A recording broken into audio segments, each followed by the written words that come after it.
you know, they felt like England was treating them like slaves. They were like, what? And so, how do people have sort of the idea that kumbaya, you know, basically means we're going to have a come to Jesus meeting and we're going to get along. That's what most people understand. And that is not what the song means, right? So what kumbaya means to my family and people who were enslaved in the Carolinas and on seacoast islands from North Carolina, South Carolina, Georgia, and Florida. Kumbaya comes from the Gitchagala culture. There were people who were isolated on these seacoast islands, and they were coming from several different countries in Africa, so they didn't have a common language. So they were brilliant enough to infuse English with several different words, well, about 4,000 words from within the different cultures, so that they could speak in the presence of a slave master without the slave master knowing what they were talking about.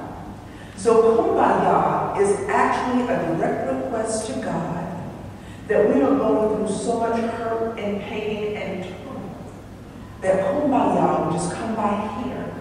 So it was done in a call and response way. So somebody would say, somebody needs you, Lord, and the rest of the folks would say, kumbaya. Somebody needs you, Lord, kumbaya. Somebody needs you, Lord, kumbaya. Oh, Lord, kumbaya. The will of my great-great-grandfather. And the will was executed just before his death, 1861, in Alabama. And the will then, that's exactly about when the war began, was beginning. It was the end of his life. And the will made it very clear that elaborately spelled out that he owned a significant amount of land and a significant number of slaves. And many of the slaves were in Alabama, and some of them then were still in South Carolina. And so when I started using the DNA is such a great tool for those parts that we can't find, because people every part of this puzzle are looking. And so I kept finding my family in Nova Scotia.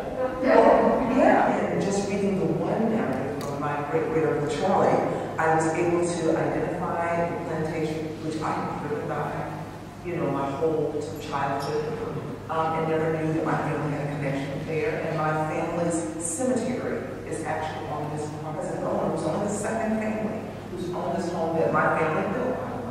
I was able to touch the walls and the doors and the things that my family did. Those of you who are Texas born, we have family here for several generations. So many of the families have come here from the East Coast, Alabama, Mississippi.